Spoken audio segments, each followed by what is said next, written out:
নমস্কার, সবাই কেমন আছেন? আশা করছি ভালো আছেন। নতুন একটি ভিডিওতে আপনাদের সবাইকে স্বাগত জানাই। দেখেন, এই যে আমার দিদির বাসার সামনে কত সুন্দর একটা ছাদ, দেখে কিন্তু ভীষণ ভালো লাগতেছে। আর কি সুন্দর পাখি ডাকছে, অনেক সুন্দর লাগতেছে। এই সামনে অনেকগুলা পাখি, শালিক। আর কি সুন্দর আম হয়েছে। এখানে বসে বসে চা খেয়ে নেব, চা না সরি কফি খাবো। সকাল সকাল সবাইকে শুভ সকাল জানিয়ে আজকের ভিডিওটি শুরু করছি। আপনারা সবাই কেমন আছেন? আজকে এখন বেলা 7টা মতো বাজে। এখনই আমি রান্নাবান্নার জন্য রেডি হচ্ছি।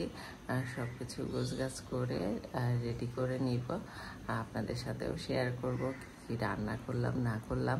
তো আজকে খুবই সিম্পল রান্না হবে, মানে এই কয়দিন মাছ মাংস খেতে খেতে ভালো লাগতেছে না, তাই গতকাল রাত্রেই মধুর বাবা বলেছে যে আজকে ডাল আলু ভর্তা করতে, এই জন্য ওইটাই করব। তরমুজ খেয়ে তরমুজের খোসা কিন্তু ফেলে দিবেন না। এই যে তরমুজের খোসা, এই খোসা কিন্তু ভাজি এত বেশি মজা লাগে, একবার হলেও খেয়ে দেখবেন, ভীষণ ভীষণ মজা লাগে। এই যে এগুলো রেখেছি, এগুলো আমি ভাজি করে খাবো। এই যে ডাল সিদ্ধ করা হয়ে গেছে, এখানে পেঁয়াজ রসুন কেটে রেখেছি, আর এটা বাগার দিয়ে দিব, মানে আগেই বাগার দিয়ে তারপরে রান্না শুরু করব। তো চলেন এখন রান্না করি। ডাল,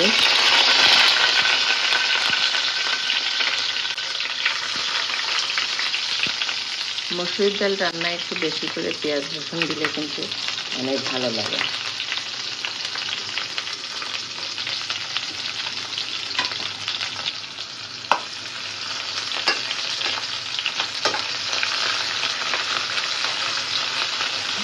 এগুলো একটু লাল লাল করে ভাজি করে ডালটা দিয়ে দিব।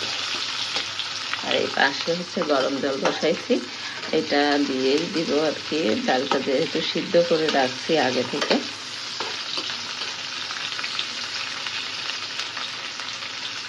আজকে একেবারে সিম্পল খাবার। এখন ডালটা দিয়ে দিব।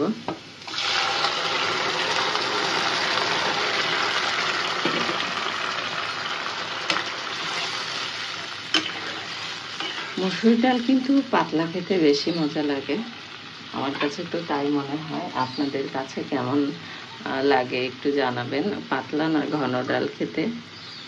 আপনারা কোনটা পছন্দ করেন, পাতলা ডাল না ঘন ডাল? এই যে গরম পানি করে রাখছিলাম, এটা দিয়ে দিব। আমি একবারে পাতলা পাতলা করে রান্না করব, তো এই জন্য। এখন এক কাপ কফি করে নিব। সকালবেলা যদি একটু চা কফি খাওয়া হয় তাহলে শরীরটা ভীষণই চাঙ্গা চাঙ্গা লাগে। একটু কড়া করে একটা কফি করব। আমি আবার লাল চা, লাল কফি এগুলো পছন্দ করি। আমি দুধ চা, দুধ কফি এগুলো পছন্দ করি না। পছন্দ করি না তা না, খেতে পারি না।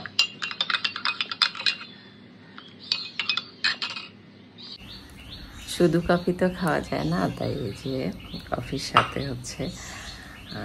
টোস্ট নিয়েছি, টোস্ট খেয়ে নেব। তো চলেন খাই।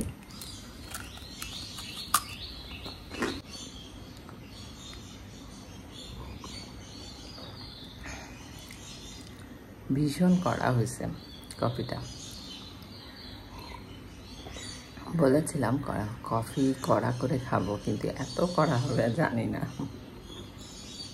চলেন এখন আমরা তরমুজের খোসাগুলো কেটে নিই। এই যে অলরেডি কিন্তু আমি কাটা শুরু করে দিয়েছি।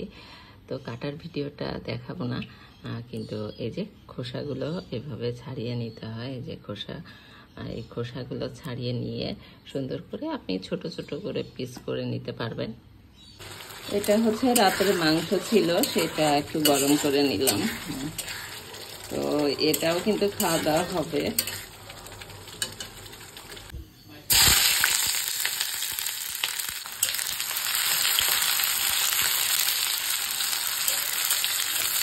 তরমুজ ভাজি করবো, এই জন্য পেঁয়াজটা আগে একটু ভাজি করতেছি।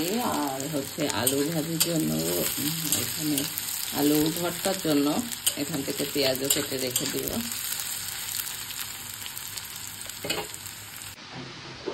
এই যে তরমুজগুলা দিয়ে দিলাম। এখন ঝাল, লবণ, হলুদ দিয়ে সুন্দর করে ভাজি করে নিব। ভাজির পরে লুকটা আপনাদেরকে দেখাবো, ঠিক আছে? ভাজির পরে কেমন হয় সেটা কিন্তু আপনাদের সাথে শেয়ার করব।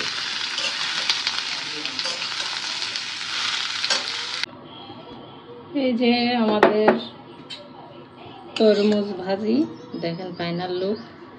এখন উঠায় নিব আর এখন আমরা খাওয়া দাওয়া করব। সকালবেলায় সিম্পল খাবার খেতে চাইছিলাম, কিন্তু অনেক ভাগেই হয়ে গেল সকালে।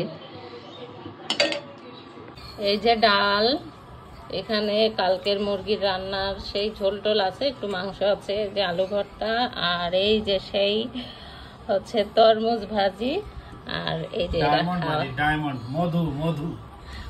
মধু তোমাকে তো দেখাতে পাচ্ছি না, সে মানে গরম তো অনেক, খালি গায়ে খাচ্ছে, এই জন্য দেখাতে পারলাম না।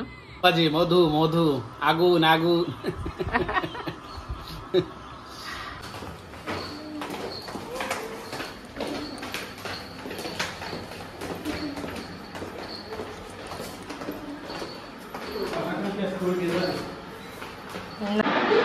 আমরা এখন ঈদের দাওয়াত খেতে যাচ্ছি। আমরা যে সবাই মিলে, এই যে ফ্যামিলি পিকনিকের মতো ঈদের দাওয়াতে যাচ্ছি। তারা অলরেডি বেরোয় গেছে। এই যে এখন আমরা রিক্সা করে সেই দাওয়াত খেতে চলে যাব। বলো,